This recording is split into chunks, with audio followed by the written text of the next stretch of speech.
led the people politically, and most importantly, how he led the people when it came to foreign relations is critical for today.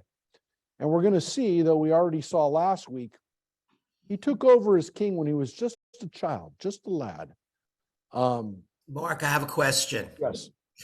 Is Josiah the one when they discovered Deuteronomy? Yes. So Okay. we're going to show this real quick as a review.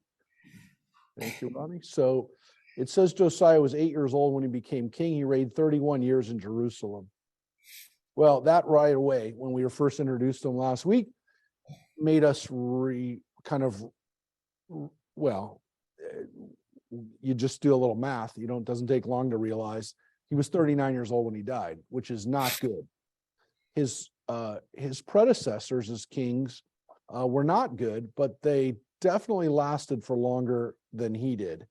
And so this is really a problem again for our concept, as we actually discussed a little bit, our concept of divine providence, divine justice, if you will. Because why does a good king, why does somebody who really does all the right things, like maybe from the standpoint of doing right by God, no better king than Josiah, but why does this king die so young?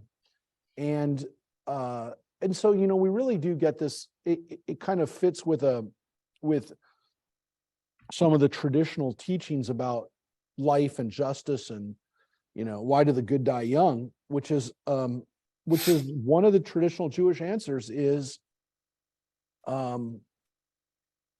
because people who get to live a long time in this world oftentimes are using up the credits that they would have been able to enjoy for eternity if they were just and if they were nice and if they did the right thing, which is to some extent to say, you have a good long life in this world. It might be not because you're a really good person, but on the contrary, kind of a schnook. And those people, that is one of the ways of looking at, once you understand or believe that there's an afterlife, that's kind of allows for those kinds of beliefs and teachings that, that people, righteous people don't necessarily have a really easy life in this world. And so that definitely happens with Josiah, and it allows for people to rationalize or to kind of provide an answer of comfort for why does this really, really good king. And again, a king who does everything good.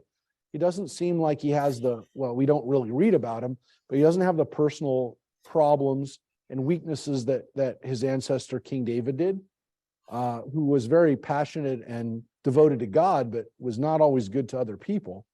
He doesn't have, the licentiousness and the idolatry of Solomon, his ancestor. And he doesn't seem to have ever been on the wrong path, like Hezekiah and Manasseh, his grandfather. He doesn't seem to have ever had any of those problems. And yet he lives, he doesn't even make it to 40. So this is part of the... What killed him, Mark? Well, we're going to see it. We're going to read it today. But just to show you again real quick, as we're looking at the kings, the last kings, here's Josiah right here. He's good all the time. You can see he's here. These are the prophets that are around while he's around, including, you can see, Ezekiel and Jeremiah, two of the big ones. Isaiah was a prophet under his father and grandfather through Hezekiah. Here's his father, not a really good king. He only lasts 2 years, but his grandfather Manasseh, was king. We read he was king for well over 40 years. He was not a good king to start with at all when it came to God. He did all bad things, including to sacrifices, and he lasts for a really long time. And Hezekiah, right, Josiah's great grandfather, is a good king. He lasts for a good amount of time, but he suffered through the Assyrian destruction and had to be, he was laid siege to when he was in Jerusalem. So his life wasn't easy, but he seems to have had kind of like a good life, or well, not a good life, a long life, stable monarchy, and he also is a good guy. But you can see we're coming to the end here of these guys. So you can see that some of these prophets make their way into captivity, and they also are prophets after the destruction of the temple, like Jeremiah here. So we're going to look at the life of Josiah, the end of Josiah today too. So he does a lot of good things. We read about again, as Ronnie was just saying, he does this rebuild of the temple, and as he's doing some work, and again, his priest during his time, his name is Hilkiah. This is important too, because according to the book of Jeremiah, his father's name Hilkiah, and his father Hilkiah is a priest. Is it this same priest? It's very possible that Jeremiah is the son of Josiah's priest, which means Jeremiah is very connected to the royal world. That Jeremiah is part of the inner circle, if you will, is born into power, which is important. Again, we don't know it for sure. According to tradition, is absolutely the same Hilkiah. And so again, as the priests are doing their work and overseeing this work, they find a scroll. And this is the scroll that we talked about last week. If you want to watch, what I said about last week's, some people call this a pious fraud, if you will, which is that they didn't find the book of Deuteronomy. They wrote the book of Deuteronomy, mainly because it's either a tremendously accurate prophecy, like down to some of this, like the same language that's being used, or it's written by the same authors who use the same language. So we talked about how the king, according to the book of Deuteronomy, is supposed to read the words of this scroll. It says right here that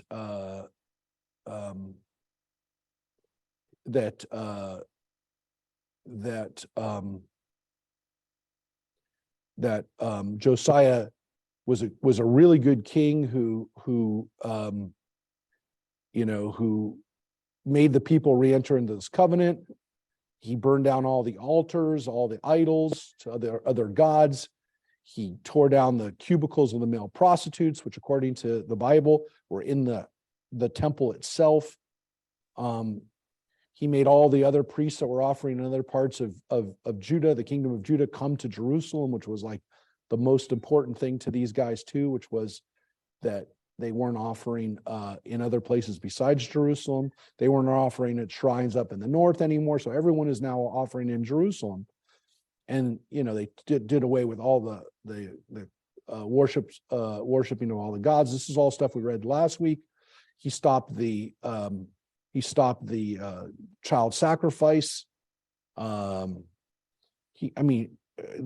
Everything. He took down all of these things. He had the bones of these worshipers of these idols burned on the altar so that they can never be used. The stones can never be used again. He abolished all the cult places in Samaria, right, in the north, all the places where the northern kingdom had worship, assuming like the golden calves up there. And so that's where we're at right now.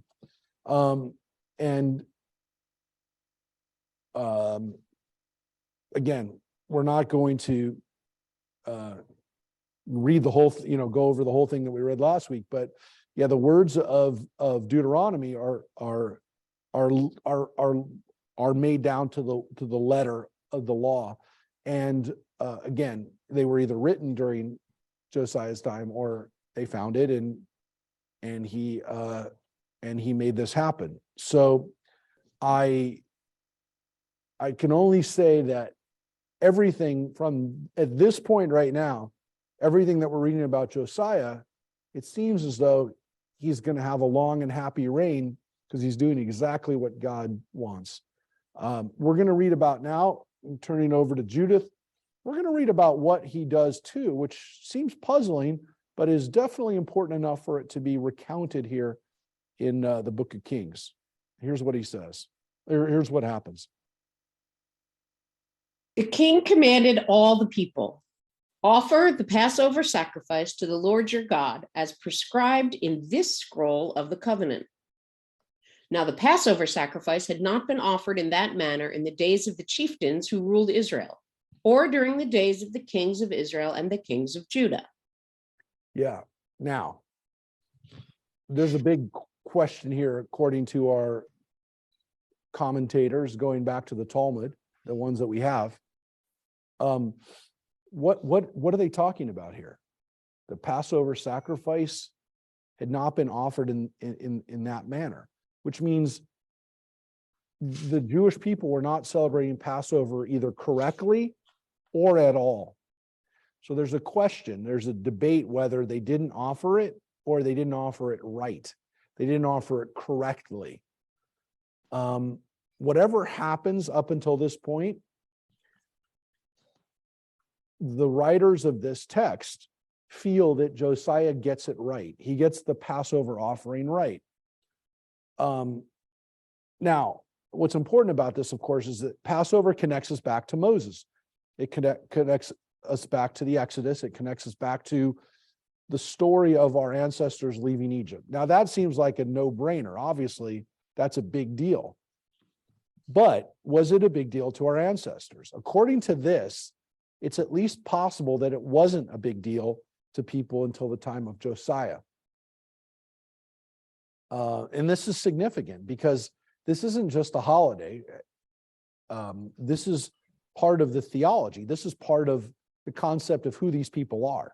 Because if leaving Egypt, if the Exodus is an important part of who they are, and they have to celebrate it and they have to recognize it and they have to talk about it, then it tells us that either they didn't talk about it or they talked about it in such a way as that they were once again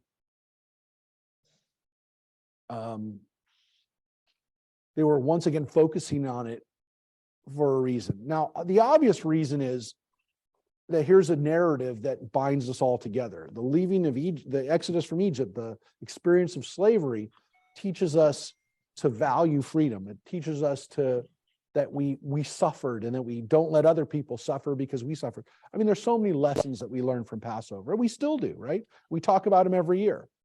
But there's another issue here, and that also might be part of it, which is that it reminds us of Egypt. And Egypt is part of our story today. Because again, to remind people of the geography, here's the land of Israel, even today. Here's Egypt. And here's Mesopotamia. Here's Babylonia. Here's Assyria, the Assyrian Empire. These are the people that we've been going to war with over the last 150 years. But here's Egypt, which is really, really close by. And during the time of the Assyrians was captured and was subject to the Assyrians. But Egypt, of course, has a very long history and also has a proud history and doesn't necessarily want to be subjugated by these people over here in the east. But Israel is caught in the middle between these two empires, the Babylonian, Assyrian empires, the Mesopotamian peoples, and again, the Egyptian empire. Both of these empires are very powerful. They are both, at the time, world powers. These two empires, we're talking about 700 BC, 800 to 600 BC. There is no empire in the world like these two empires. There are no peoples in the world that are as advanced as these two countries, nations, groups. And Israel's caught in the middle of the two of them. Now they both share civilization and culture and and technologies with Israel. So Israel is the beneficiary of both of these empires, but they're also caught politically between these two countries.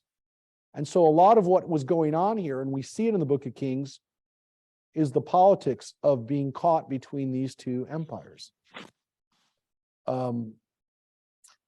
Again, we've had situations, we could say that the world was caught between two empires up until the 1990s between the US and the Soviet Union.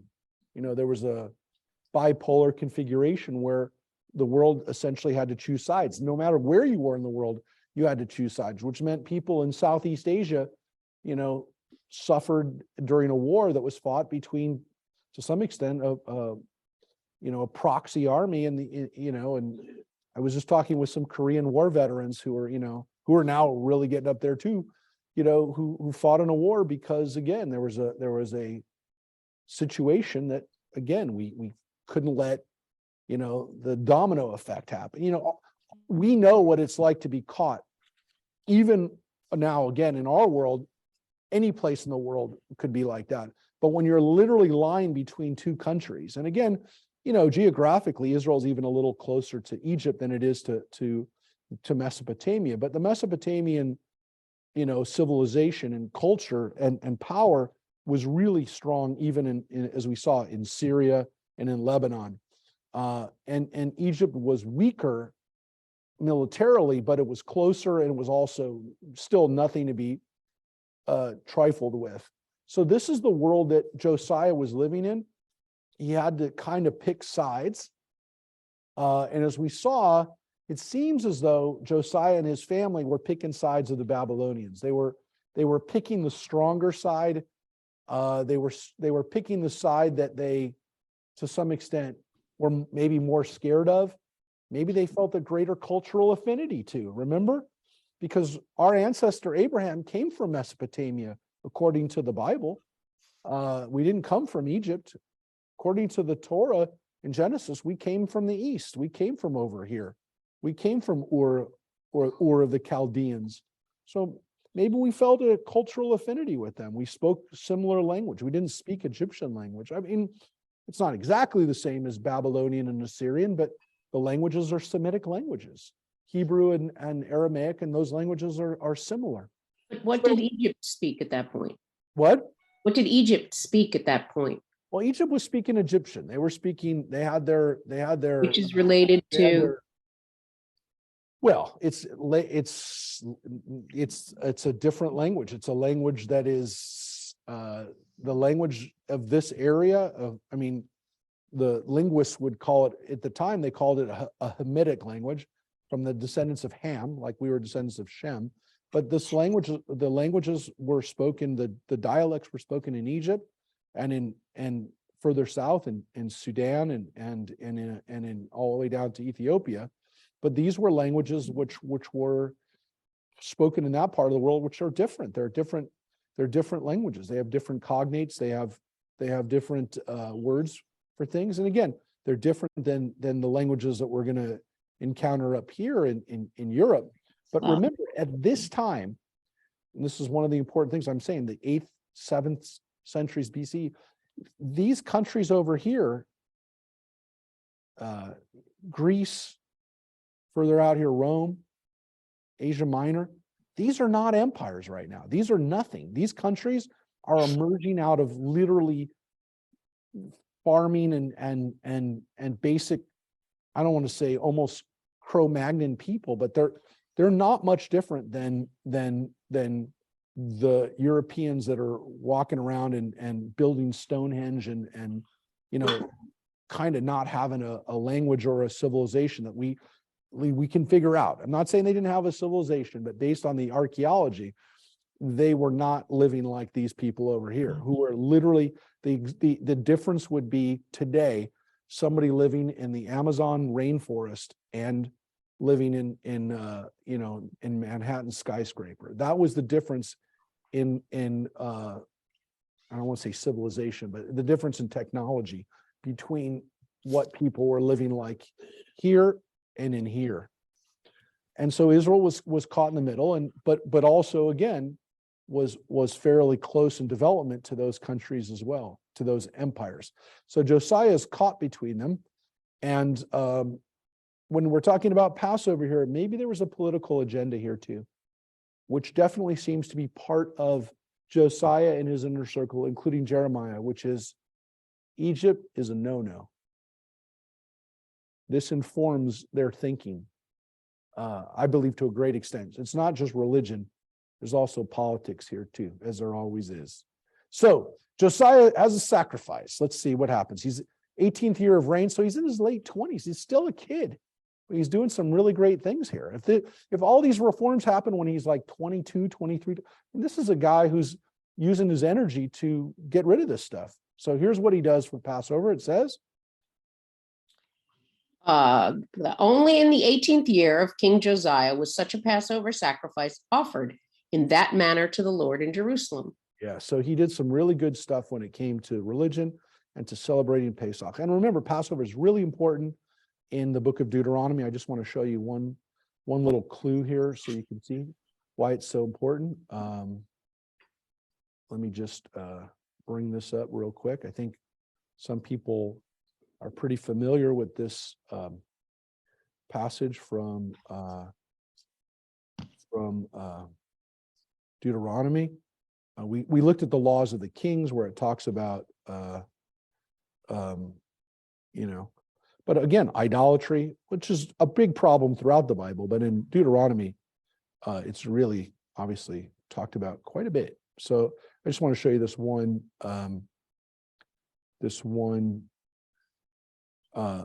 section here, and so you can see that again, if you look at the way Deuteronomy plays out, so here's what it says in Deuteronomy, in Parshat Kitavo. It says, when you enter the land God is giving you, possess it, you shall take the first fruit of your soil, right? And you bring it in a basket, and you shall go to the priest in charge and say, I acknowledge this day before God that I've entered the land, right? This is all about Thanksgiving. We talk about this. This is kind of the Thanksgiving offering, right? And then you recite before God.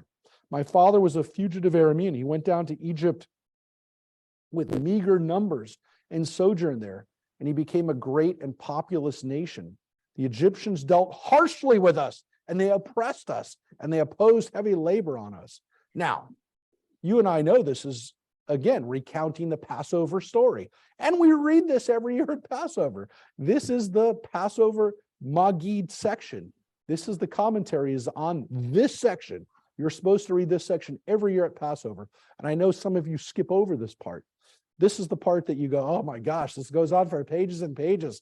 We got to read the Midrash on this whole section. And it's this wonderful reminder of how important leaving Egypt was. And of course, we've got to take care of, as I said, it's an important lesson. We take care of those less fortunate. So this is a Passover reflection when you make an offering. Now, it seems as though this isn't just for Passover, that this is every time you make an offering for Thanksgiving that you would do this. So you're not just recounting it on Passover, you're actually recounting it when you make offerings.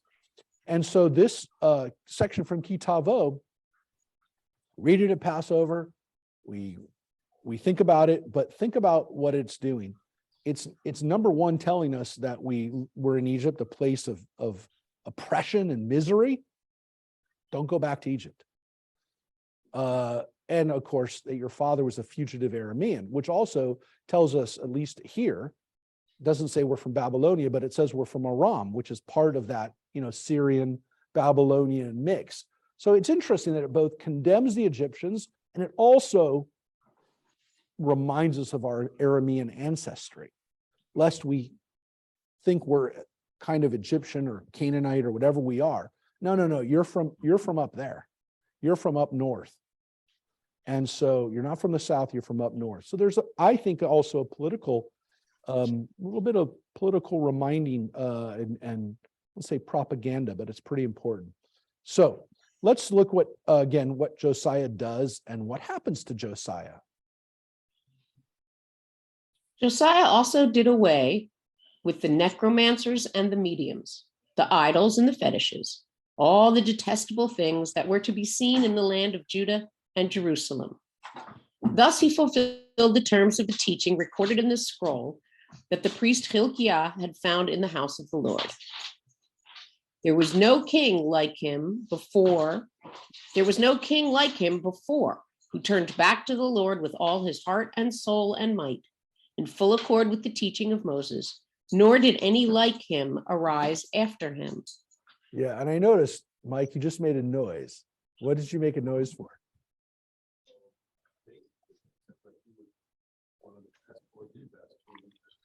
Yep. Oh, I thought you were making a notice of the language. Judith, what did it just say? There was none before and none after. Yeah, but that you read the part. Read the part. Mary got it. Mary got it. B'chol levavo, b'chol nafsho, b'chol me'ado. That's the language of Deuteronomy, folks. That is the language of Deuteronomy. With all your heart, with all your soul, with all your might.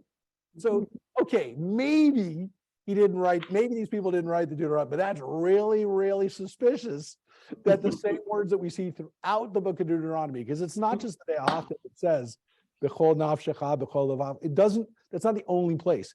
It says it a lot in Deuteronomy. It's Deuteronomy language.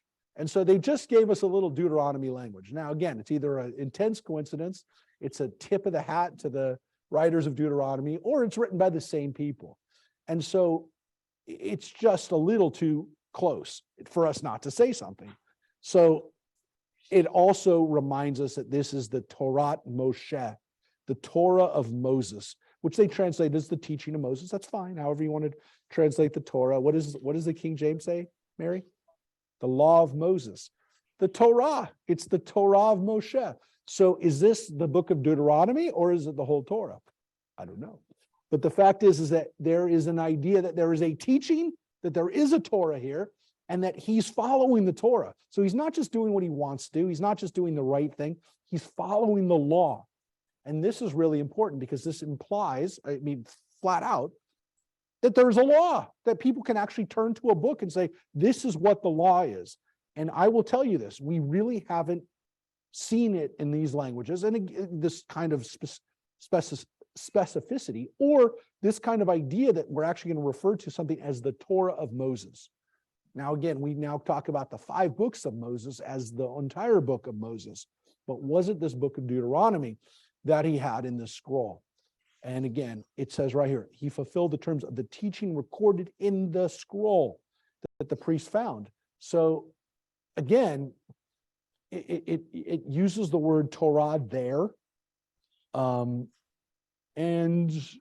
this is very important. If this is not the biggest clue in the Bible for who wrote the Bible, well, it is. It's the biggest clue that, at least exactly as Mike said, at least the book of Deuteronomy is written at this point, exists at this point. There are no other places in the Bible where we get such a clear indication that there is a book that people have that they can open up. They can open up a scroll and see what the rule is.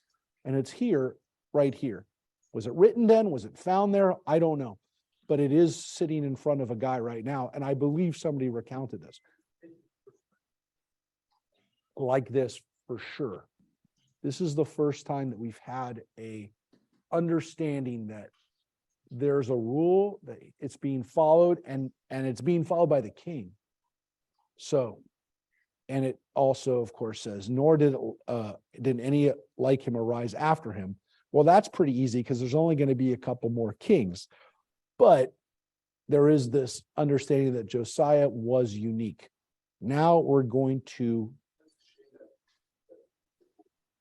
doesn't teach it, yeah. Because there is a lot that we can learn about this guy. So let's look at what happens to this very, very good guy. However, the Lord did not turn away from his awesome wrath, which had blazed up against Judah because of all the things Manasseh did to vex him. The Lord said, I will also banish Judah from my presence, as I banished Israel. And I will reject the city of Jerusalem, which I chose, and the house where I said my name would abide. Yeah. But there's a problem here, which is that whoever wrote this either knows or believes it doesn't matter. The damage has already been done. Now, Manasseh is his grandfather, but he turned back. He started doing good things. But the problem is that Manasseh's son, Ammon, didn't do good things. And every other king before that is at least dabbling, or if not allowing,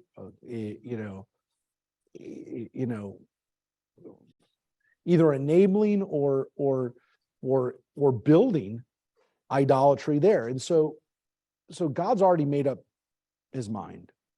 I'll say his, but God's mind is already made up. I will banish Judah from my presence. And it's going to be just like what happened to Israel in the north. This is done. I've come to an end. Well, that's why we would say it was. But the reason that this can all come together is that maybe it's written just as prophets like Jeremiah are saying it's going to happen, and they're sure it's going to happen. Now, some people would say, well, you're just being negative, Jeremiah, which they did. We still say Jeremiah was just being negative. But look, I mean, they're clearly, as we're going to read in the book of Jeremiah, there were prophets who were not telling the kings that. They were telling the kings, it's all going to be okay. It's all going to be fine. Stop listening to these people, these negative people. They're just being negative. God will come through. God always comes through. Now, look,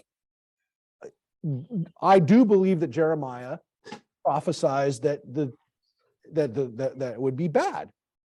Look, we keep his prophecy because guess what? It came true. Now, if there were other prophets who were not saying, were saying the opposite, they were wrong, and we don't keep their prophecies, and they're wrong. So he is right, and if he had been wrong, we wouldn't have kept his prophecy. Excuse me, Mark. Yeah. We just read that there was no king before him or after him, which implies that this is being written after the fact. So they know that Judah falls. Whoever wrote Kings knows that Judah falls. So it's not a prophecy. It's an explanation of what occurred from the point of view that this was God's retribution. Secondly, wait, that there's no question. But were there prophets? Was Jeremiah running around telling people it was gonna be an end? I believe he did. So you're absolutely right, Ronnie. That this part right here would have most likely been written after. But I will tell you this. This is really important. The people who could have written that line that you're just talking about were also people who absolutely could have been in Josiah's inner circle, right? So Josiah, we just read, was 39 when he dies. We're going to read how he dies now. But if one of Josiah's buddies, who's a priest, who's maybe Jeremiah or maybe Jeremiah's scribe, are walking around with him at this time and they're in their 30s, when somebody wrote those exact words, they could have been in their 60s. Right. So the person who wrote that could have experienced Josiah and still be able to have said that. I'm not saying that's what happened. We don't know. Though we've come pretty close to discovering. I mean, but if that even might have written that. Yeah. If that even reinforces my point, namely that if these guys were responsible for the policies in their 30s that didn't work, now in their 60s they're writing the history, and they have to justify, I was right, but I failed, which is a very hard argument to make. The second point I wanted to make real quick. Real quick. 1 second. They failed. But what's interesting about this was that do they believe there's a difference between believing that they failed because they were wrong or they were wrong. It seems as though what they're feeling is, by what we just read, is that God had already made up his mind. There was no fixing you at this point. They're basically saying it was already done. It was cast. There's nothing we could have done to fix it, which is different than what some people would have said the prophet's job was, which was to get everybody on the right path. So what they're basically saying, and this is the issue with Jeremiah, which we'll talk about when we read Jeremiah, is he even giving people an out?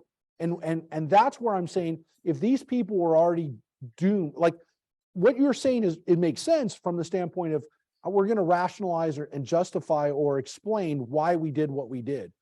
I don't think they ever go back on it and say, hey, we made a mistake. They don't think they made a mistake. They think God already made up his mind, so there's nothing they could do. But you can still do the right thing. That's the only thing I want to say, Ronnie, is that I don't think that they ever thought they were wrong.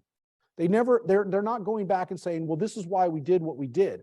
They're telling you we did what we did because that's what God was already going to do, and that we are convinced there was nothing else we could have done, which I think is an interesting rationalization, which sometimes people do, which is they basically say, well, there was nothing we could do. We were already doomed. It was already going to happen. There was nothing we could do to stop it, but we could make right decisions now. And we, I guess you could say, we could learn for the future not to make the same decisions. I completely agree with you.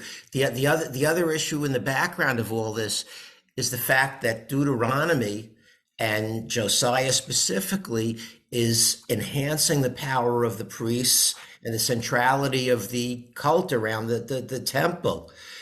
Yes. And here you have a guy who's actually raised from childhood by the priests.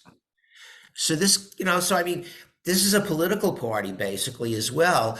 And ironically, Jeremiah ends up in Egypt. Which is the irony of maybe historically all ironies. It's definitely up there.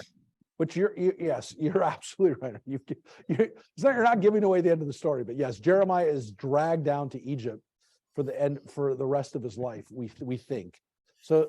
Yes, the terrible end for Jeremiah, if you want to know, is that his people help him survive by bringing him to Egypt, the very country that he's telling people don't rely on.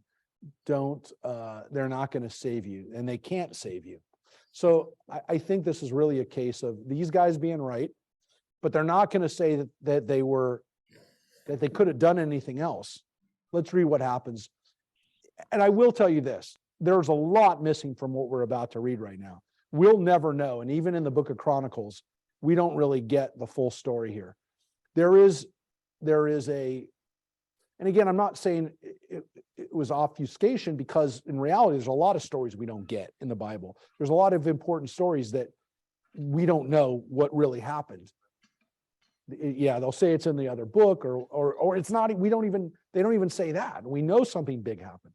We know that there was something else happened. This is definitely missing some details, which we would like to have had. But again, it was not the purpose of this book to give us these historical details. It's not a history book. Yep. Because look what it just said right here. Go, Judith.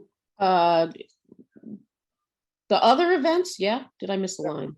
No, the other events of Josiah's reign and all his actions are recorded in the annals of the kings of Judah. You can't be serious, because that's the line that they basically say, and that's pretty much all we've got. That's it. The story's over. Now, it's not over. They're going to give us the important story, but it's almost like they just gave it to us. Oh, and by the way, this is what happened. No, this is huge. You can't not tell us this story. And they've got 3 lines about this story that they had to tell us. They need to tell us the story. Here it is. In his days, Pharaoh Neco, king of Egypt, marched against the king of Assyria to the river Euphrates. King Josiah marched toward him, but when he confronted him at Megiddo, Pharaoh Neco slew him. His servants conveyed his body in a chariot from Megiddo to Jerusalem, and they buried him in his tomb. Then the people of the land took Jehoiahaz, they anointed him and made him king in place of his father. Okay, so I was wrong. It's not 3 lines. It's not 3 verses. It's 2 lines. Are you kidding me? That's the way Josiah died? And that's all you have to say about it? Literally, it's 1 line. It's 1 verse. This is one of the most important pieces of history in all of the history of Israel. In the ancient history of Israel for 500 years, this is one of the most important events in the entire Bible that we know happened. Herodotus actually even references this, though he doesn't really know what he's talking about. And Herodotus is the historian of the ancient world of Babylonian, Persia, the Greek historian who gives us a rudimentary history of the ancient world. He references this battle. This was a huge battle. This was a huge battle. The Egyptians decide to go to war as the Assyrian and Babylonians are fighting each other. They see a vacuum. I mean, I'm telling you this because this is what we know happened. And this Pharaoh, Neco, is a fairly powerful and yes, the Neco wafer, we always talk about that. Neco. But Neco is very powerful Egyptian Pharaoh. He is responsible for reestablishing Egyptian autonomy because they were basically vassals to the Assyrians and about to be vassals to the Babylonians. So they make this move for their own power. They march towards Assyria, Babylonia, and they meet in Megiddo, and they have this big battle, and Josiah fights with the Babylonians, with the north. He fights against the Egyptians, and he gets killed in battle. The Egyptians kill him. He gets killed in battle, and he's 39 years old, 38, 39 years old. This is a terrible, terrible moment in Jewish history because Israel, the Jews got drawn in, Judah, the kingdom, got drawn into the politics of the time. Josiah chooses the wrong side. He dies. The reforms come to an end. Any sense of power that Judah can continue to muster is gone because none of the kings who come after him can do anything like him. And I don't want to say this is the end to some extent of Jewish control over the land of Israel. It's the end to some extent of the Davidic dynasty, with the exception of the Maccabees, who rule for about 100 years. There are no Jews who are able to command an army, who are able to fight in the land of Israel for about 2,500 years. So the Maccabees did raise an army. They did have a separate army. There was a Jewish army during the time of the Maccabees. There's no question. But that was a blip in history, because for most of the next, what will be 600 years of Jewish life in the land of Israel, we're vassals to the Babylonians, we're vassals to the Persians, we're vassals to the Greeks, and we're vassals to the Romans. We never have enough power to really raise an army, with the exception of the 100 years of the Maccabees. That doesn't mean, by the way, that life was terrible for us. For much of that history, over the next 600 years, things are actually okay. How do we know that? Because there's not a lot of stuff that goes on. It's pretty calm. Israel is pretty stable. Under especially the Persian dynasty, things are pretty stable. We don't hear about anything really.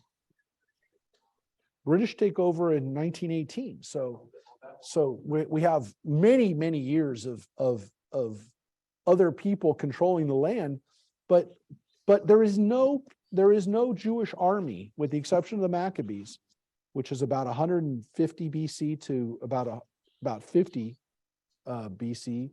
The Romans start asserting themselves and taking over. There is no way for an army to do what Josiah just did, which is send his armies to go fight in a battle, in a political battle of any kind. That means every soldier, Jewish, and I don't want to focus on armies. It's not all about armies, but any Jewish soldier that is fighting for the next 600 years is fighting for the Persians. He's fighting for the Greeks. He's fighting for the Romans, but he's not fighting on behalf of his own people. There is no Jewish sovereignty to the extent that there's an army that is getting into battle to fight for the dynasty or to fight for the people, to fight for the country, of having any independence. So that's it. The critical moment at the end to the Davidic dynasty is given one line. He's killed by the Egyptians, but he's killed by the Egyptians.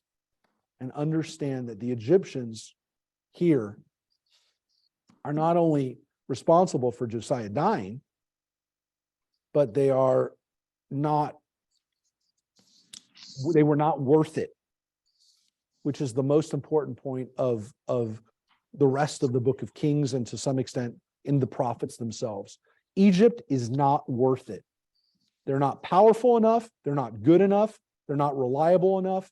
Don't look to Egypt for help. And Josiah followed that. He followed that advice. Not only that, he said, I'm gonna fight on the right side. I'm gonna fight on the Babylonian side. And here he is, dead. They take him back and they bury him. And again, he fights at Megiddo, which is one of the reasons why Megiddo is the place where all of this comes to a head all the time. Why does Megiddo feature as such an important place? Because they don't, because right here, yes, as Judah said, they don't like me. And they don't like me. No, here's Megiddo. Here's Megiddo right over here. And when we look at this valley right here, these are the oh, sorry, I didn't share it. Yeah, thank you. This is the here's the road from Haifa down. These are all kibbutzim here, and then we get into the West Bank right here. But this valley right here is a valley that connects and bisects the Jezreel Valley. It bisects Israel. But the big battles were fought here in this area right here before you then get into this section of Israel. And so Megiddo becomes synonymous with big battles. I'll show you right here. Where is it? Where is it? Hold on a second. It is right. I'll show you.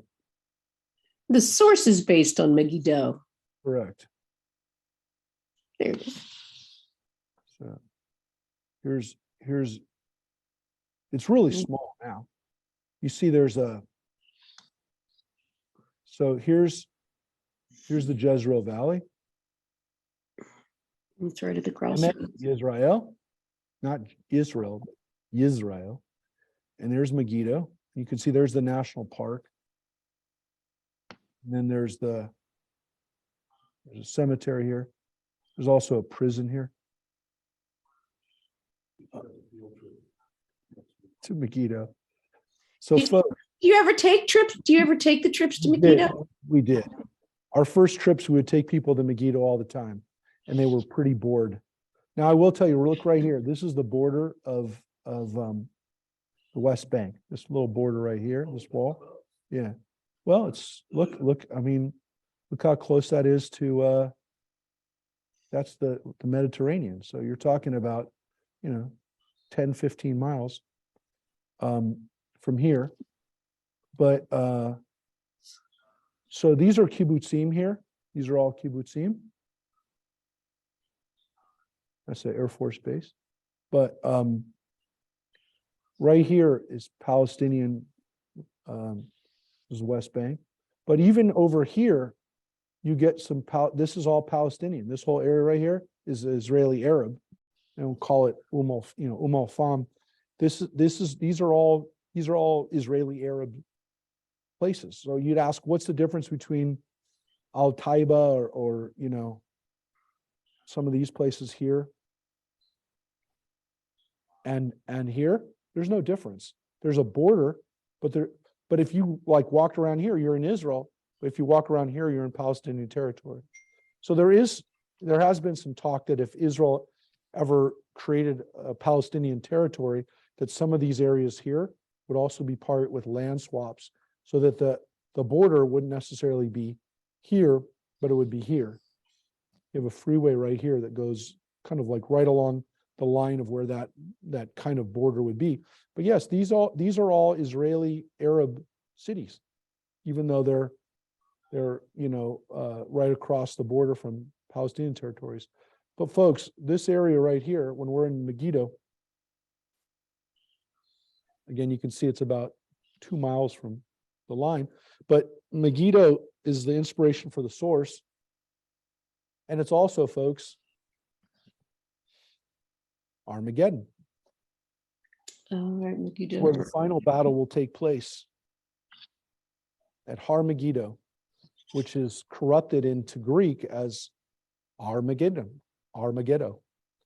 Har Megiddo is Armageddon. So this is where the final battle was supposed to take place between the forces of light and the forces of darkness. So that's where he was killed, and his body is brought back to Jerusalem, where he was buried. So let's take a look at what happens to the next king. Sorry, my dog was whimpering.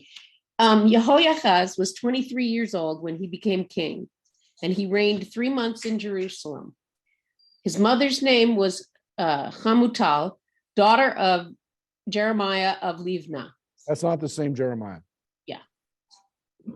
He did what was displeasing to the Lord, just as his fathers had done. Pharaoh, how did you pronounce it? Neco, imprisoned him in Rivlah in the region of Hamat to keep him from reigning in Jerusalem. And he imposed on the land an indemnity of 100 talents of silver and a talent of gold.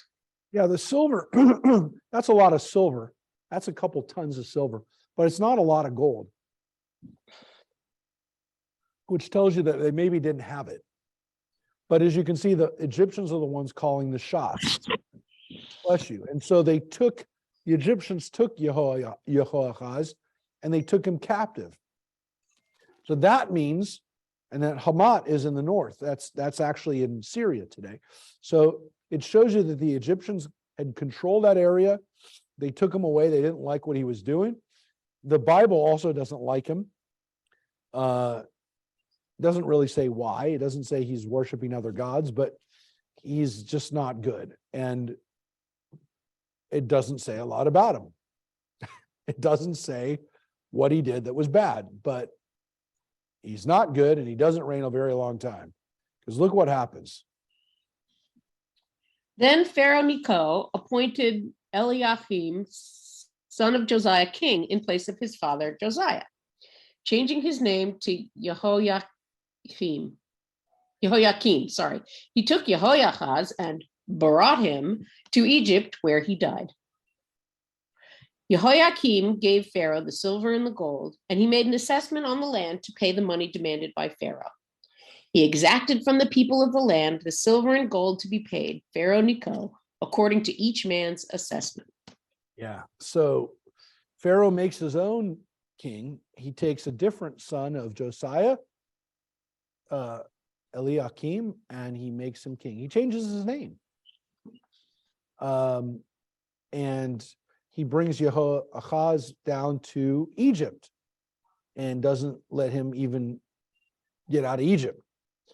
A lot of stuff that seems to indicate to us that the Egyptians are not really nice people, that they are a land of misery. Again, all the stuff that we know about from the story in the Bible, in Exodus, and then in Deuteronomy. But here we have an interesting kind of lesson, which is that during this time, we didn't dig the Egyptians very much. They were not nice to us. They made us pay money. It's not exactly slavery, but it's not nice, and it's not something that people wanted to do, because they didn't just take the money from the king. According to this, they took it from everybody. The Egyptians took it from everybody, and Jehoiakim did it. He What does the name he Elohim? facilitated it. What? What does the name Elohim mean? Is there significance from changing one name to No, it means God will establish, God will install. So it's not an Egyptian So he name? changed his name from God will establish to the Yud He Vav He name would establish. It's pretty much the same name. It's just changing the God part of it from God to Adonai. It's not a bad name. It's not like it's not anything that we would necessarily say is a bad thing. But he's not a good king. But again, he's an Egyptian stool. He's an agent for the Egyptians. He's no good from that standpoint. He's doing exactly what the Egyptians want, and he's taking it from the people. He's taking the money from the people.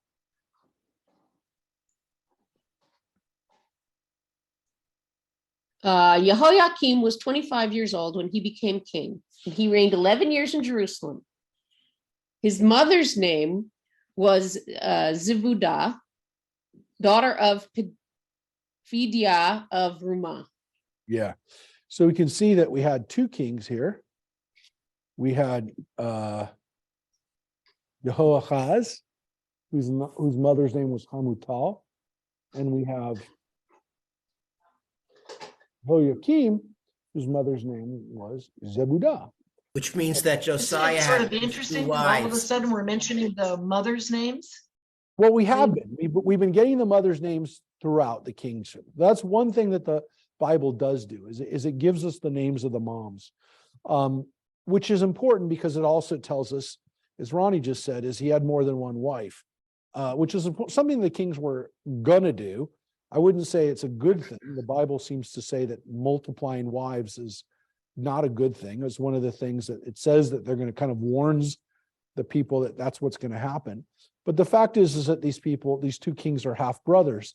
Doesn't mean they didn't like each other, but it could mean that they didn't like each other because again, who your mom was, as we saw, was important all the way back to King David, right? Because King David's children do not like each other in many cases, kill each other in some cases, and there are alliances based on who your mom is.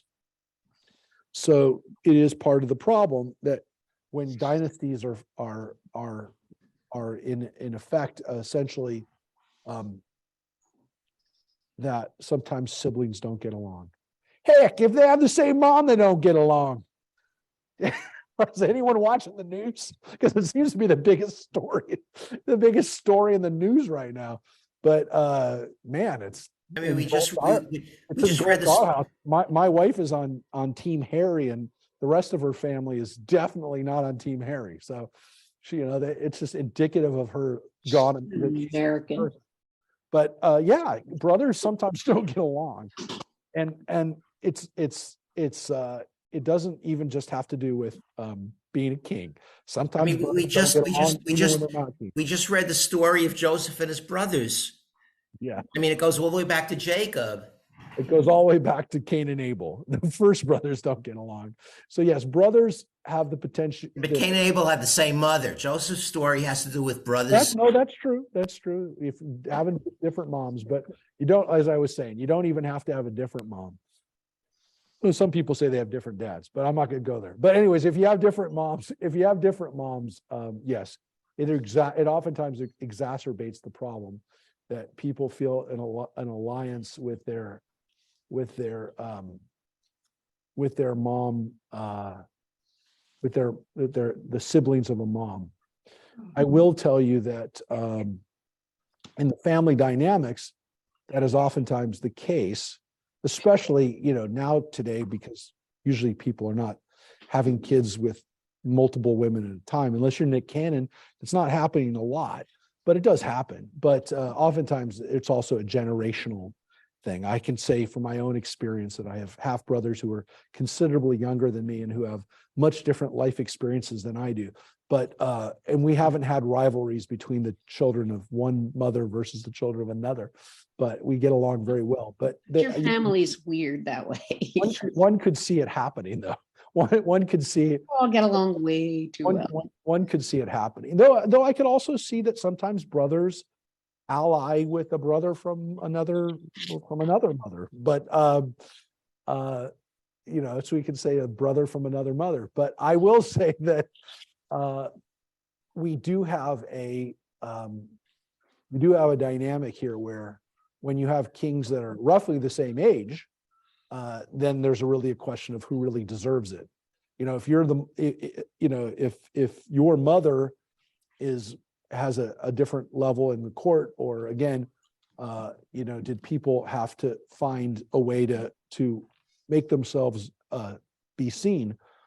Here, there definitely is an issue with which is the Egyptians get to play out their power struggles with these brothers, which happens again during the time of the Maccabees. The next time that we do have Jewish kings again, the issue of which brother gets power is oftentimes used by the Greeks and by the Romans. The Romans play that out when they're in power. Sometimes they let one son in, and sometimes they let another son. The Romans kind of have some power of the Maccabees. They'll arm one or arm another, and then of course, when the Romans get tired of the Maccabees completely, they back King Herod, and he cleans house of the Maccabees completely.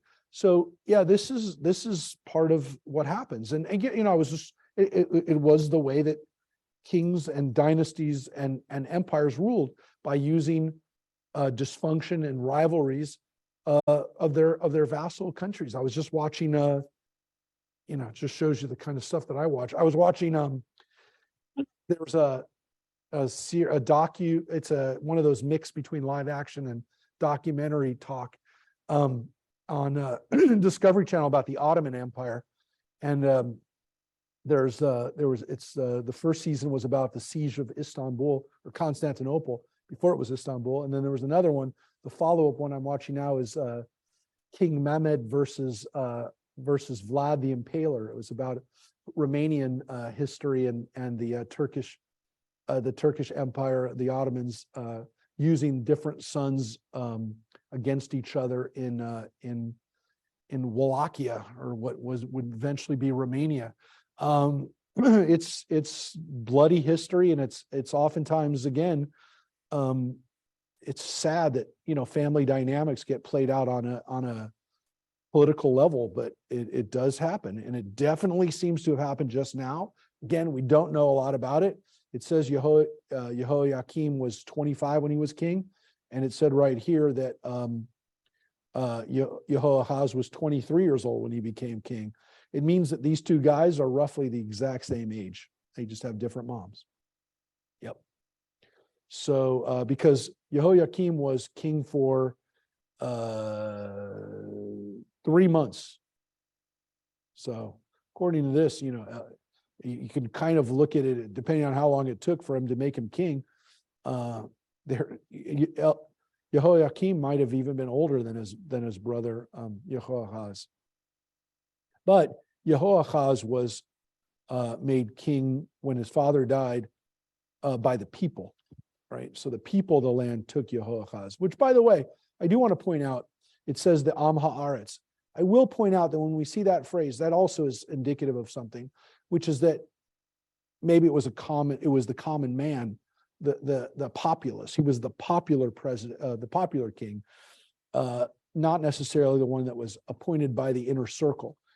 So that might also give away a little tiny thing here, which is when it says the people of the land, that also is not necessarily just a throwaway line. It could be actually, it's not. It's actually maybe indicative of a party or of a force within ancient Israel, which is the popular folk, the people out on the streets, not the people in the inner circle in Jerusalem.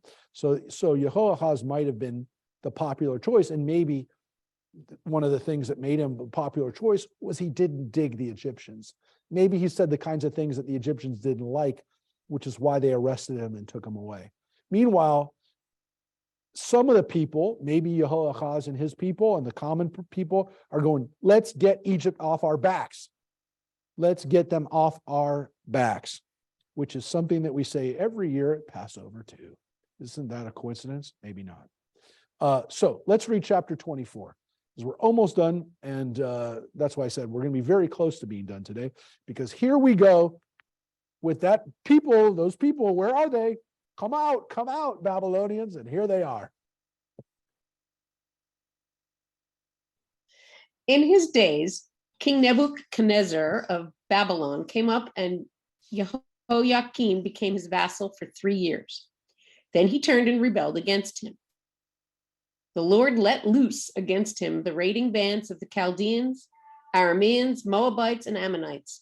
He let them loose against Judah to destroy it, in accordance with the word that the Lord had spoken through his servants, the prophets. Yeah, and we're going to read that when we get to the prophets. These are what Jeremiah and the other prophets said was going to happen.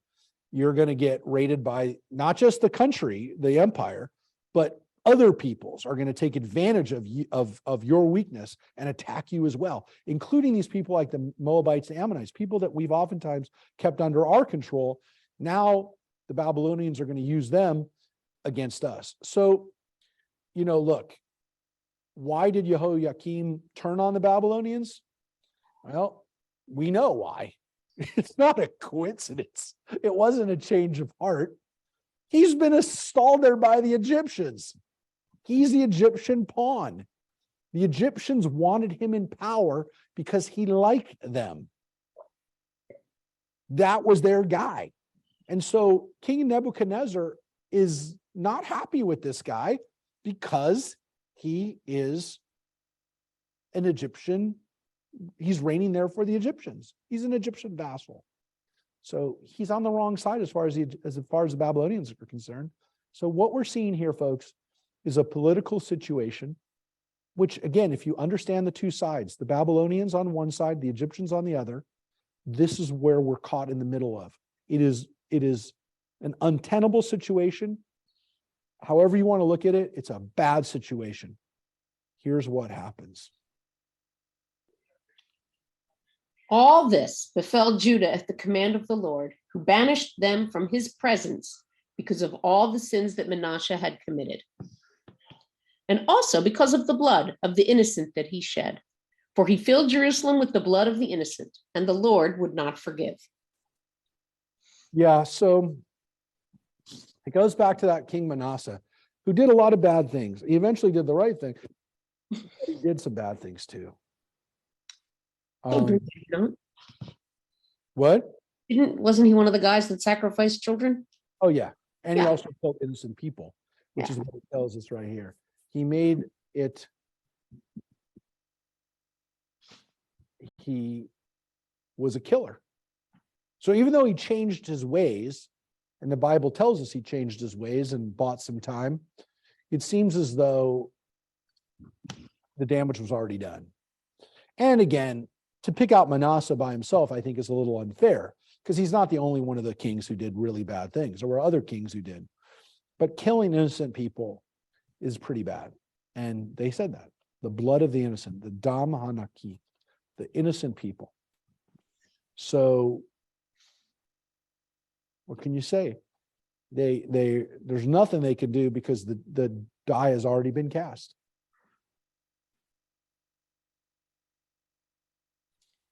The other events of Jehoiakim's reign and all of his actions are recorded in the annals of the kings of Judah. Jehoiakim slept with his fathers, and his son Jehoiachin succeeded him as king.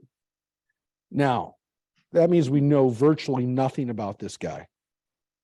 We know nothing about him other than he seems to have been very close to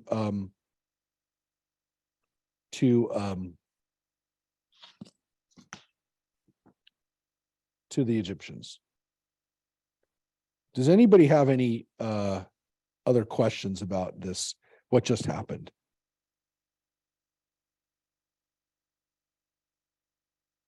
Anybody? It seems as though they are on a tragic tailspin down the toilet. There's nothing that they can do to get out of this black hole. These people are literally almost not in control of their destiny, and they're caught in a cycle of civil strife and geopolitical turmoil that they can't get out of. And this is our history that we're reading over these last two chapters, where, to get back to what Ronnie was saying before, they're looking for answers, they're looking for a rationalization, they're looking for God's hand in this. But what's most obvious, whatever you believe about destiny and God controlling this, and it's already been fated and it's already been cast, this is a tremendous tragedy of people who can't control their fate and are without, there's no door, there's no way out. And I think that this, in the back of our consciousness, is really important, because if we can take away anything from what we're dealing with today in Israel, as much as there's real issues of Iran having a nuclear bomb, Palestinians, relations with neighbors, etc., one of the things that always kind of is in the background in Israel's mind is not being out of control, not having their fate be like this. That as much as we want to be able to take care of the future in Israel, I'm talking about, is not having this happen. We don't understand what it's like To be a vassal. to be like this. The United States, those of us who've only lived in the United States, we have no idea what it's like to be like this. People living in Afghanistan know what it's like to be like this. There's people who understand what it's like to be like this in other parts of the world. But we don't. It's very hard for us to try to imagine what it feels like to be this powerless. And this is our history. I mean, this is, for much of the last 2,000 years of Jewish history, we can only imagine what it was like to be a vassal, because we were guests, at the discretion of whatever country we lived in. So we weren't even at this level. But this level, we do understand now. For the last 75 years, we've understood this level in the land of Israel, in the modern nation of Israel today. And it's one of the biggest things that's the fear that underlies a lot of what Israel does when it comes to their decisions on geopolitics, is not to be in a situation where they lose control and become a vassal. Because as much as the United States is the patron of Israel, as much as Israel depends on that relationship, one of the things that Israel likes and is a beneficiary of is the genuine goodwill that Israel has in the United States. It's not just a matter of it's geopolitically important for it. It's, you can talk about all the reasons why people in America support Israel, but one of the important things for Israel is this self-confidence and this sense of on a national level. Israel will deal with its security concerns, and they're major. I mean, last year Israel had rockets falling on it. This isn't theoretical, but Israel can deal with that. What they can't deal with is this, which is that they can't get out of the situation, that they're blowing in the wind. And that's what Israel doesn't want to do. Something that strikes me is the difference between Israel and Taipei. Like that island is completely at the mercy of the power struggles between the United States and China. Yep. Whereas Israel has a security force all its own and has a power to be dealt with in the region. Yeah, no, absolutely. This is, and these guys that we're reading about are more like Taiwan. Taiwan, absolutely. That's a very good comparison. I just read it, this morning that, people are saying that by 2027 or 2030, that they believe that, they asked, That's people, Xi's plan. She has a plan by 2027 to take over Taiwan.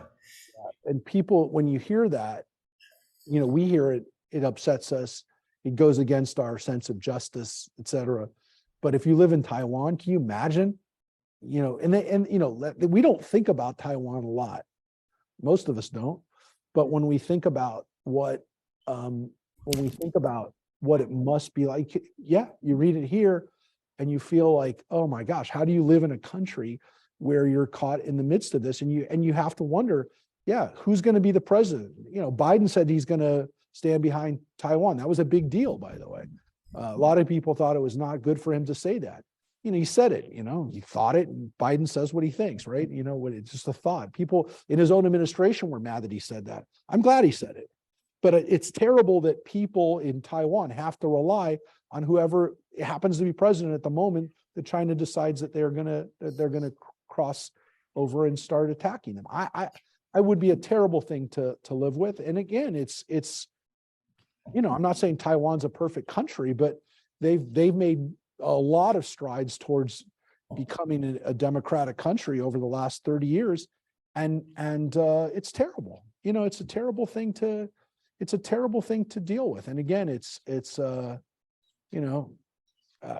very good comparison of a country that is, that has to worry constantly about its future. So, terrible. So that's all we know about Jehoiakim. His son takes over. Has a very similar name, but let's read what happens with this guy. The king of Egypt did not venture out of his country again, for the king of Babylon had seized all the land that had belonged to the king of Egypt from the Wadi of Egypt to the river Euphrates. Jehoiachin was 18 years old when he became king, and he reigned 3 months in Jerusalem.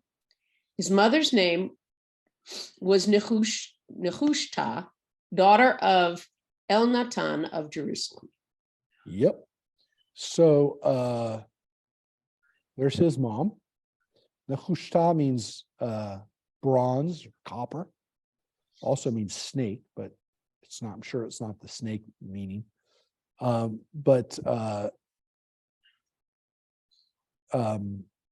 He's very young too when he becomes king. But it says right here, the king of Egypt did not venture out of his country again. That's pretty critical. Mm-hmm. And that tells us that King Nebuchadnezzar is not like the previous kings in Assyria and Babylonia who occasionally would attack and kind of just ask the Egyptians to stay quiet. He made them never come out of their country again. And it basically says the Egyptians are not going to be relied on again because they're never even going to get out of their country again. They're done. I mean, they have an army, but they better be doing what the king of Babylon tells them to do. And this is the case for the next, pretty much forever. The Egyptians will never have a military that can get out of its own country. There's a real possibility, my friends, that the Egyptians were the ones who stole the ark. Why do we say that? Because it's in the movie, The Raiders of the Lost Ark. That's why that's true. And that's true. That's true. No, we think that the Egyptians, when they raided the temple, when they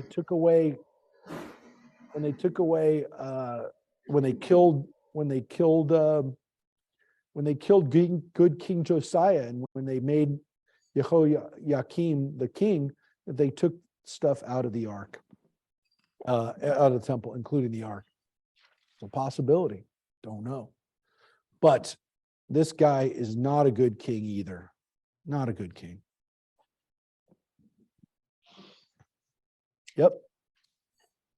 I'm sorry, I'm watching this drama out my window of this probably 2 or 3-year-old kid in a really cute little raincoat, and she's playing in the puddles, and mom is walking the dog and going, let's go, let's go. And you can just hear the conversation. I'm sorry, it's just very funny to watch this little person patting the puddles. It's very funny. Sorry. He did what was displeasing to the Lord, just as his father had done. At that time, the troops of King Nebuchadnezzar of Babylon marched against Jerusalem, and the city came under siege. King Nebuchadnezzar of Babylon advanced against the city while his troops were besieging it. Yeah, and here you can see this is the end. So whatever these kings are doing, it's upsetting the Babylonians. They are not happy with the kings of Judah. The writers of the Bible are not happy with the kings of Judah either. And so it's difficult to know because we don't have anything. So we don't know exactly what they did. The Talmud talks about maybe some of the things they did, some of the rabbinic literature. I know. Mike wants to tell you there's blue sky outside. I can see it through here. There's a lull in the rain. But I mean, for example, some of the discussion about these kings are that they're in the Talmud is that they're living incestuous relationships with their mothers, that they're murdering innocent people like these other kings. They did horrible things to innocent people. Look, we don't know. We don't know what these people are doing, but we will read in the book of Jeremiah. Jeremiah is calling these kings out. And what they do to Jeremiah is they throw him into prison. And we'll get it when we get to it, but I do want to let you know that we do have the other side of this. Or we have not the other side. We have the side that they're referring to, but they're not really telling us.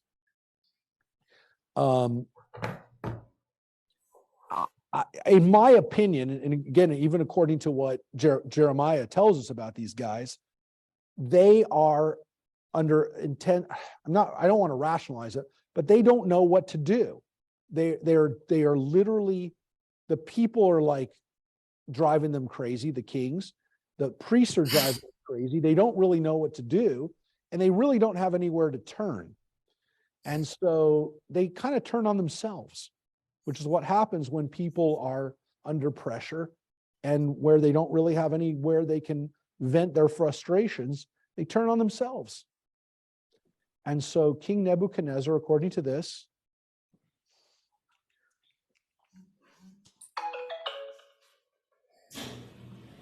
Thereupon, King Jehoiakim of Judah, along with his mother and his courtiers, commanders, and officers, surrendered to the king of Babylon. The king of Babylon took him captive in the 8th year of his reign.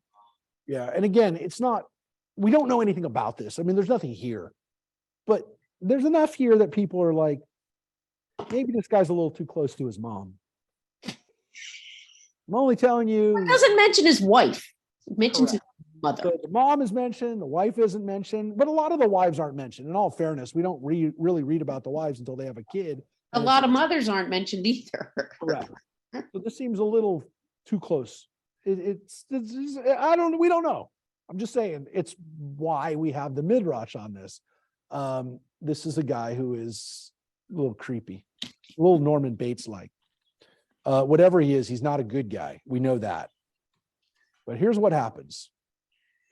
He carried off from Jerusalem all the treasures of the house of the Lord and the treasures of the royal palace. He stripped off all the golden decorations of the temple of the Lord, which King Solomon of Israel had made, as the Lord had warned. He exiled all of Jerusalem, all the commanders and all the warriors, 10,000 exiles, as well as all the craftsmen and smiths. Only the poorest people in the land were left. So let's just put out right here. On one line, it says he exiled all of Jerusalem. He didn't exile all of Jerusalem because the Bible just says in the same line, only the poor people were left. So he took all the people of note, but that wasn't everybody.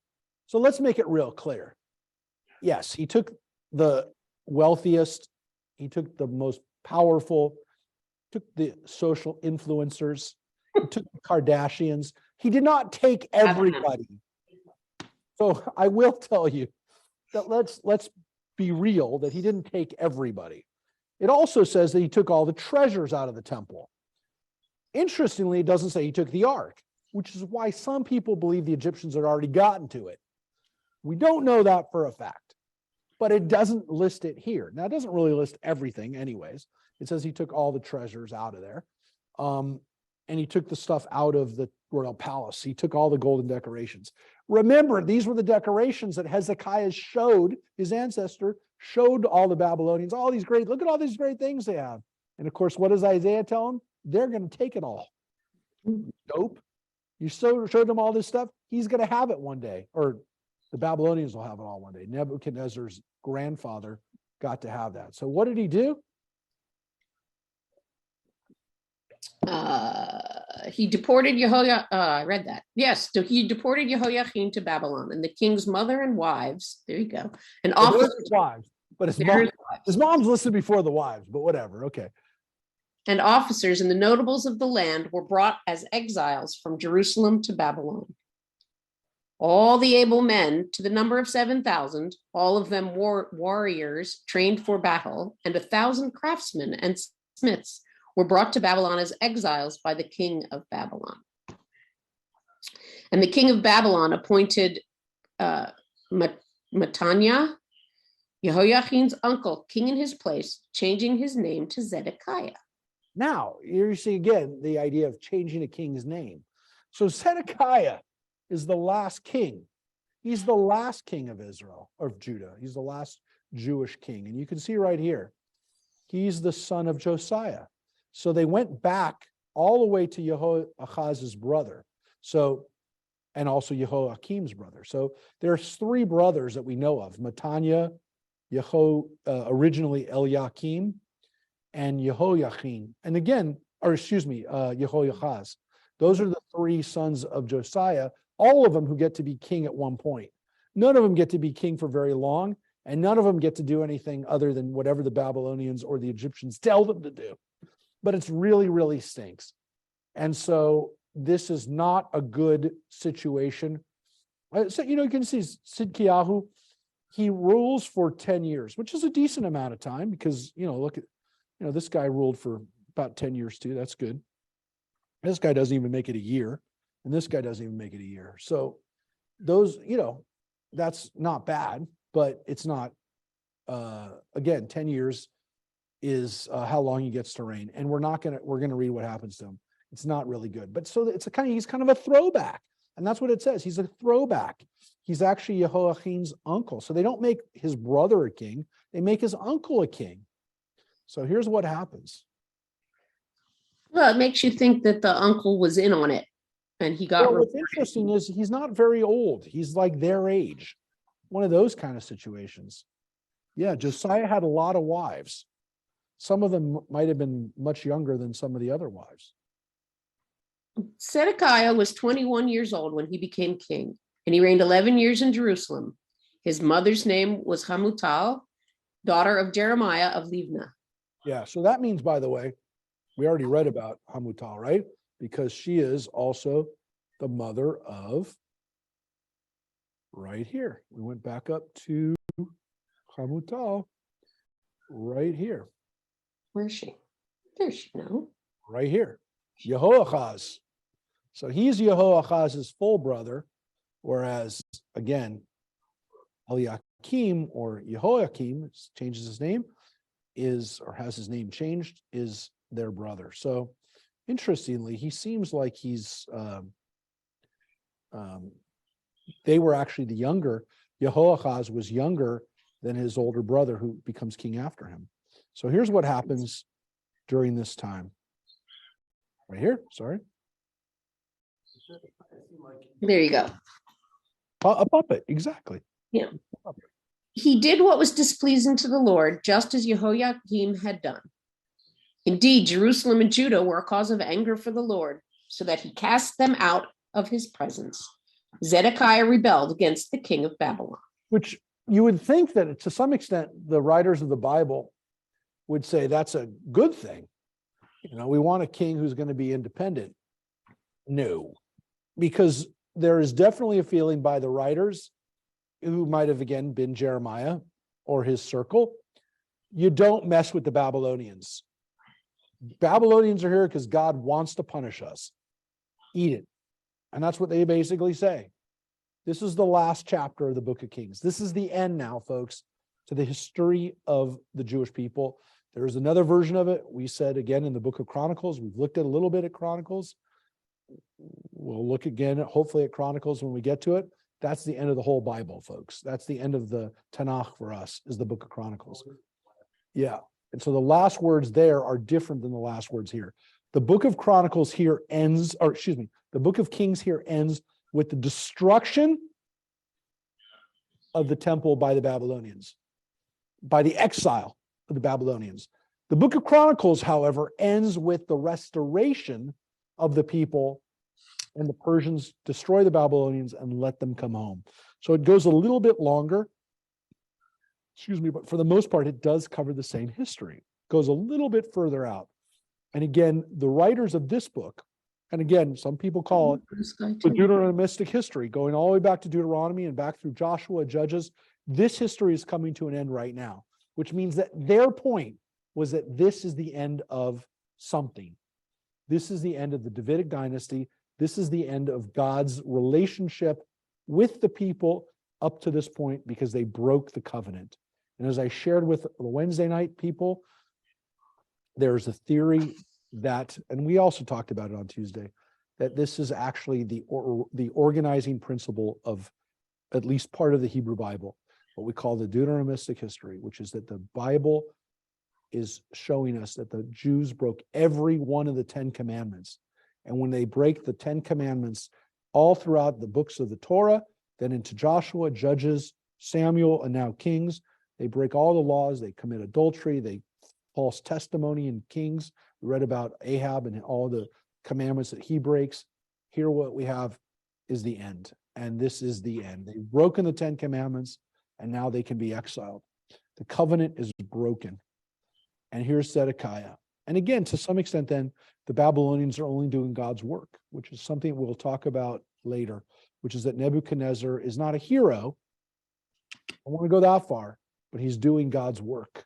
And therefore, can he really be totally condemned for doing God's work? Here's what it says about this final battle.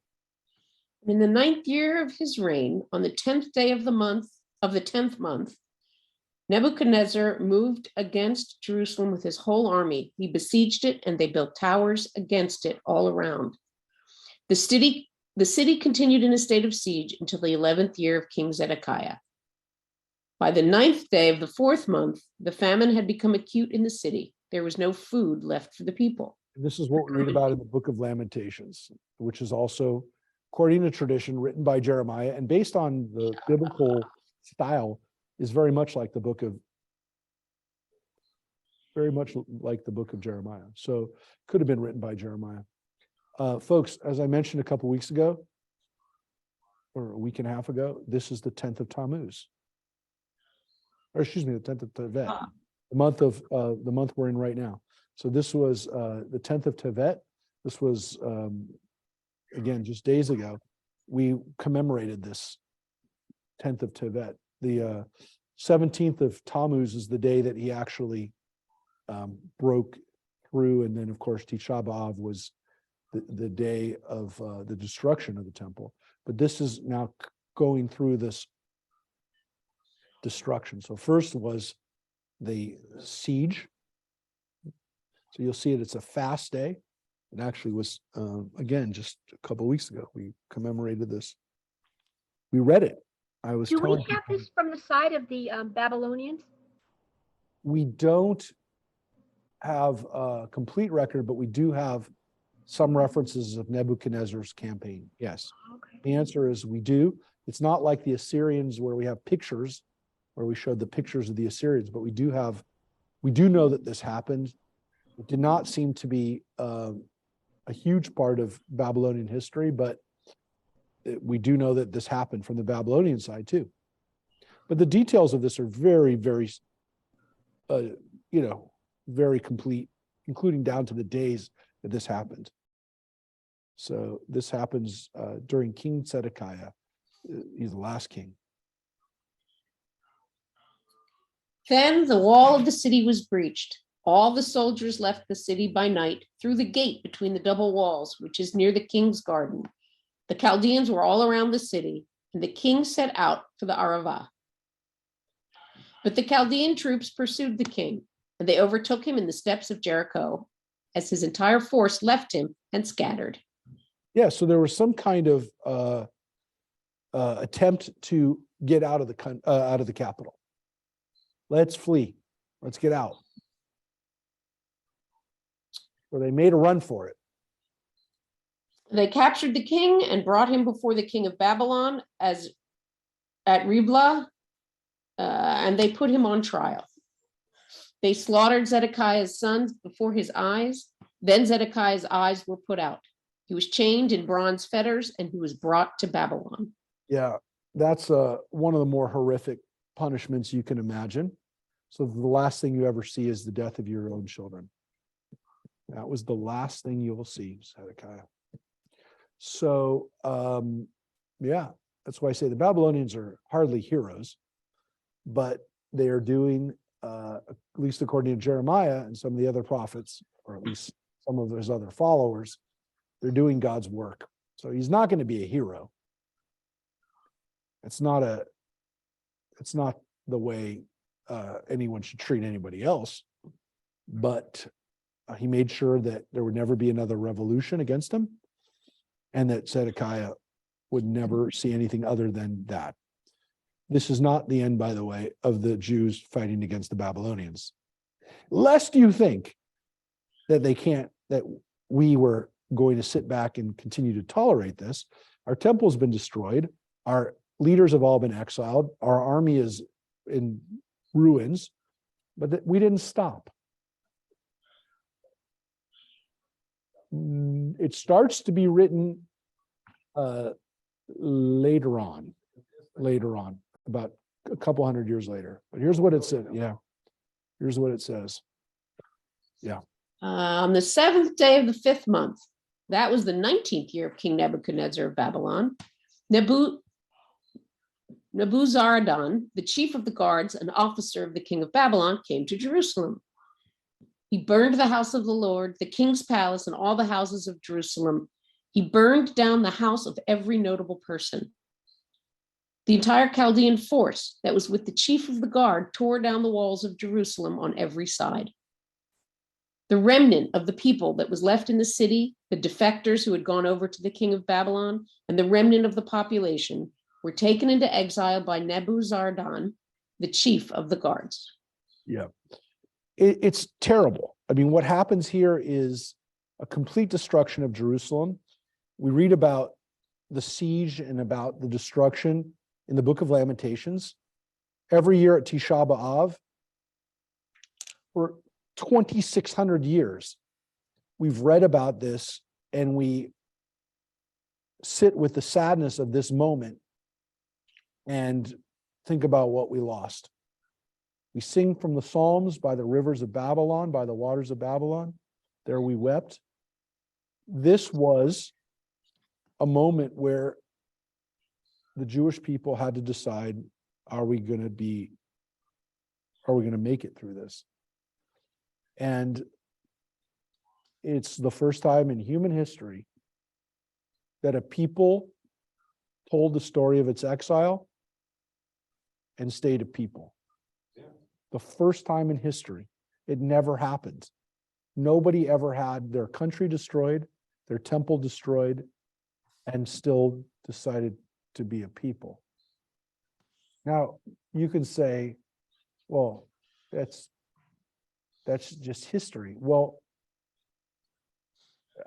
you could, there's no rational explanation for why people said we're going to continue on, because in there's no, well, we can be like the Jewish people and go into exile. It never happened. There was no reference point. Nobody knew how to do this. Nobody knew it could be done. What? There was no leader. There was no, what are we now? We are a people without a land. And it never had happened before. You know, the Tibetans who've been able to, you know, stay in exile and have the Dalai Lama as their leader, they talk to Jews all the time. They one of the things the Dalai Lama did was, you know, he wanted to be around Jewish people to learn how people survive in exile, because they've done it for thousands of years.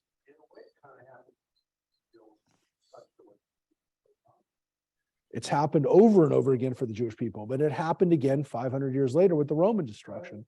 And there were people who said, we can't survive this. And people literally said, what are you talking about? We did survive it, and we are going to survive it. But it was never done in history. It never had happened where people said, we are a people that are going to retain our culture and our heritage and our religion in a way that there is no historical precedence for it.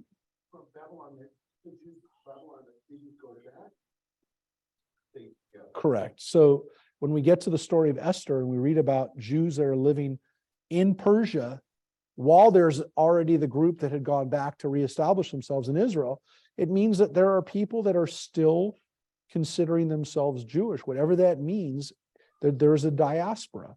So all of these diaspora communities that exist, but there's no reference point for it before this time. Before 586, no one had ever seen this. There had never been a time where people said, hey, how do we retain our identity living in another country? So this is not just historic for us or whatever you want to say. This is a moment of something unique happening ever for any human being. We just invented multiculturalism. Yes. And therefore, in all seriousness, Rosemary, this is something new that is first invented by the Jewish people. The idea of an ethnic religious identity, a cultural identity that exists outside of a land is for the first time. And again, it might have existed before. I'm not saying it, we can affirmatively say, but we don't know of it. There is no record of it. There is no other time where we've ever heard of a people that did that. And again, it might have happened and those people are gone now, but we don't have a record of it. We don't have a people that said, oh, well, we don't have a country anymore, but we're still something. So this is the beginning of ethnic or cultural identity. First time in history.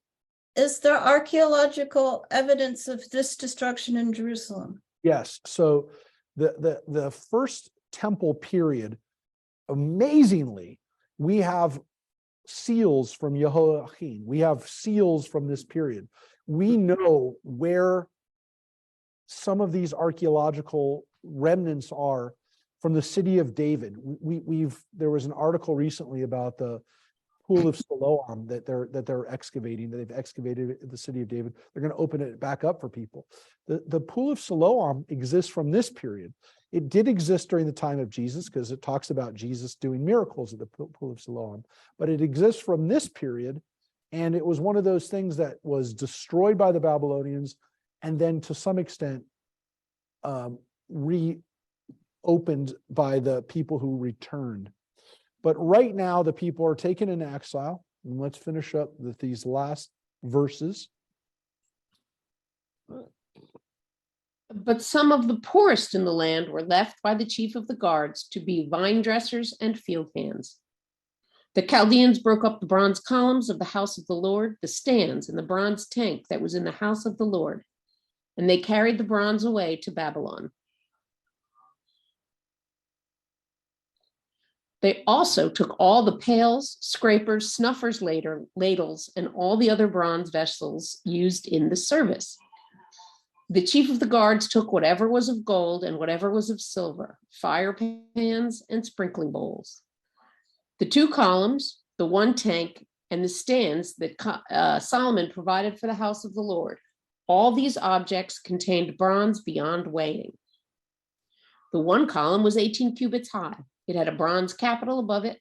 The height of the capital was 3 cubits, and there was a meshwork decorated with pomegranates about the capital, all made of bronze. And the like was true of the other column with its meshwork. This is all the stuff we heard about that was built by King Solomon, that was added by the other kings, King Hezekiah, all the other kings who built up the temple, Uzziah, all of these kings who had for 600 years, 500 years been maintaining this temple. It's now gone. Everything's been stolen. And again, they don't mention the ark. Very interesting, right? So when you look at the things that were not mentioned, right? But everything that was of gold, all the pails, scrapers, all the things that were used, the bronze even got taken, right? So, bronze is the least valuable of those precious metals, gold, silver, and bronze, but they took that too. They took everything. The chief of the guards also took Sariah, the chief priest, Zephaniah, the deputy priest, and the 3 guardians of the threshold. And from the city he took a eunuch who was in command of the soldiers, 5 royal privy councilors who were present in the city, the scribe of the army commander who was in charge of mustering the people of the land, 60 of the common people who were inside the city, and a partridge in a pear tree. Yeah. By the way, what's this eunuch doing there? Yeah. Who's this eunuch? Didn't we have another eunuch like last week? We have, but they're not supposed to be eunuchs. Right. And he also, by the way, he's in command of the soldiers, which is kind of an interesting job for a eunuch, but not unheard Not of. distractible. The Chinese oftentimes had eunuchs who had military power too, but They're not distractible. so they took all these people and they brought them to well, let's read. Nebuzaradan, the chief of the guards, took them and brought them to the king of Babylon at Rivlah. The king of Babylon had them struck down and put to death at Rivlah in the region of Hamath. Thus Judah was exiled from its land. So what it's telling us here is that these people were left behind and he killed them. Why did he kill them? Probably because they're still not behaving. They did not give up. The temple's destroyed. Everything's gone. The army's gone, but there's still some people. They still rebel. Like they won't stop. They will not stop rebelling against the Babylonians. Babylonians kill them. It's not over, because this is the last section we're going to read in the book of Kings. This is what we finish with today. It doesn't stop. King Nebuchadnezzar of Babylon put Gedaliah, son of Ahikam, son of Shaphan, in charge of the people whom he left in the land of Judah. Yeah, it seems like, okay, we put a Jewish guy, a Jewish governor in charge of the people. We don't have a king, but we have a governor. He's going to do what the Babylonians tell him to do. He's a puppet, a real puppet. Gedaliah, Nebuchadnezzar's governor, Jewish governor. When the officers of the troops and their men heard that the king of Babylon had put Gedaliah in charge, they came to Gedaliah at Mitzpah with Ishmael, son of Netaniah, Yohanan, son of Kareah, Serariah, son of Tanhumet, the Netophathite, never heard that one before, and Yahazaniah, son of the Maacite, together with their men. Gedaliah reassured them and their men, saying, "Do not be afraid of the servants of the Chaldeans. Stay in the land and serve the king of Babylon, and it will go well with you." Yeah, just be cool. Calm down. Just be cool. Guess what happens to our friend Gedaliah? In the 7th month, Ishmael, son of Netaniah, son of Elishama, who was of royal descent, came with 10 men, and they struck down Gedaliah, and he died. They also killed the Judeans and the Chaldeans who were present with him at Mitzpah. And all the people, young and old, and the officers of the troops set out and went to Egypt because they were afraid of the Chaldeans. Yeah, so this guy Gedaliah got killed, got murdered, assassinated him. They killed him. He just told them, just be cool. And they killed him. And every year, the day after Rosh Hashanah, We have Tzom Gedalia. We have a fast to remember this guy. Innocent guy. Guy just not just doing his job, trying to keep Jews alive. And they killed him. Now, again, he was working for the Babylonians, but his idea was just be cool. And they didn't like it. And they killed him. And then these cowards go down to Egypt after they kill him.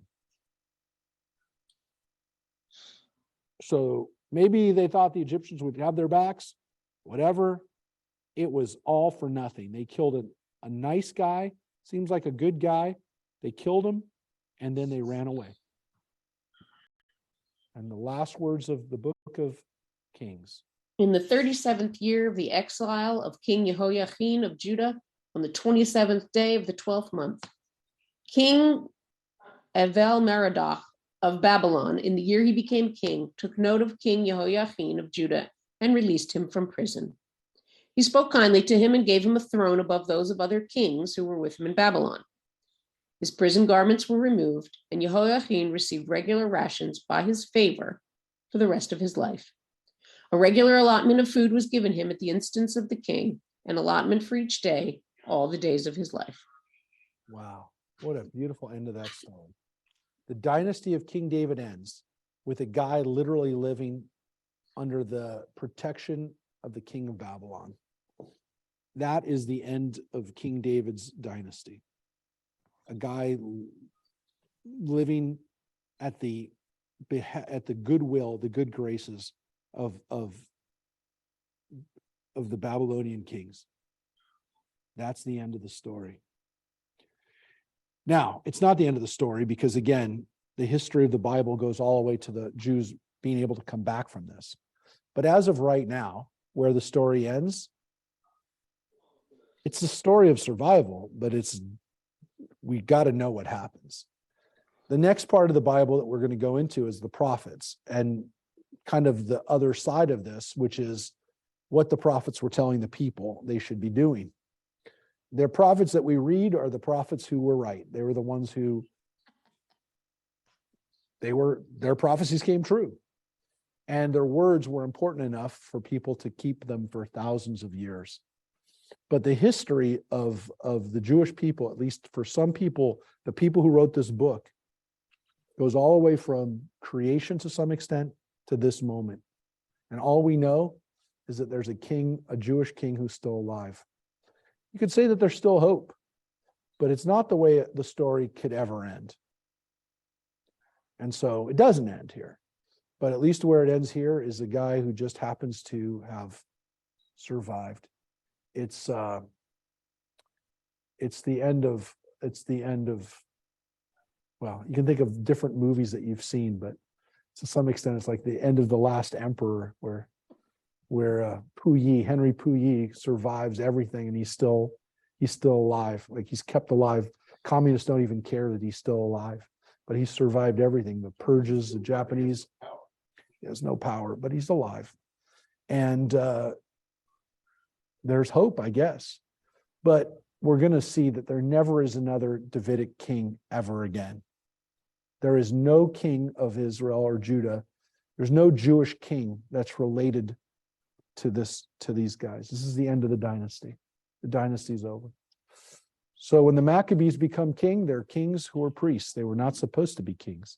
These guys are the end of a dynasty. It's not the end of the Davidic line, because you and I and everyone who can trace their ancestry back to Judah at this period of time has some of that blood in them.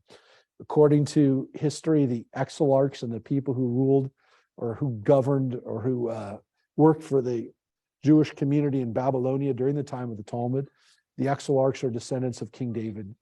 Rabbi Hillel is a descendant of King David. Again, all of us are somehow descendants of King David.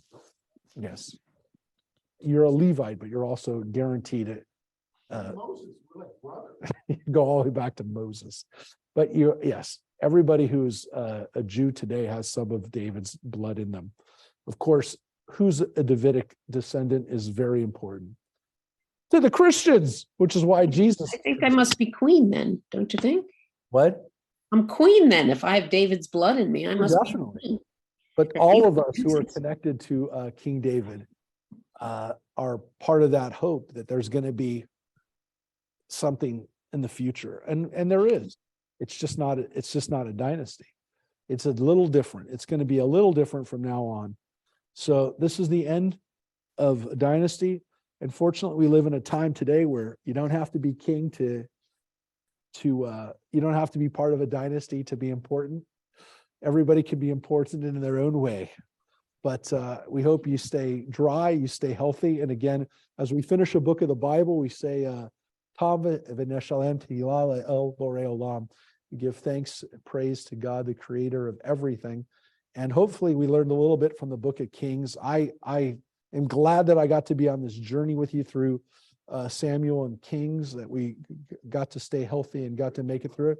I love these books because they're the backstory of our history. They're an important part of 500, 600 years of our history. But they also, I think, tell us about how the Bible itself was written. The prophets are fun too. There's good stuff coming up. But these books actually tell us, I think, how the Bible, why the Bible was written, the book of Deuteronomy, whatever we just read about. All of this is the backstory for why the book was written. And we will read more history. This isn't the end of the history, but it's the end of a history. It's the end of a history that, again, as we talked about, was not intended to be a history. This is not meant to be a history book, but the people that we read about here were historical people, and there is a history here. But again, more importantly, there are a lot of lessons here. And again, as we relate them to our own lives, and again, I see some of it play out in our own days, including, as I said, the history of Israel today. Again, hopefully it'll never end like this. This is not the way to end a history. Hey, Rabbi, I have a question for you. Yeah. When we toured Israel the first time, Yep. And we did the tour under the wall. Yep.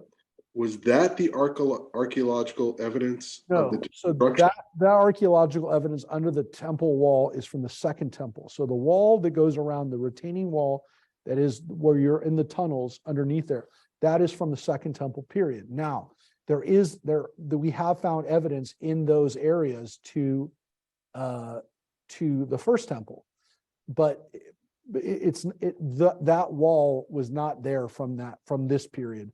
The wall that was around the Temple Mount or the temple area in the first temple area was a different wall, and according to this was torn down.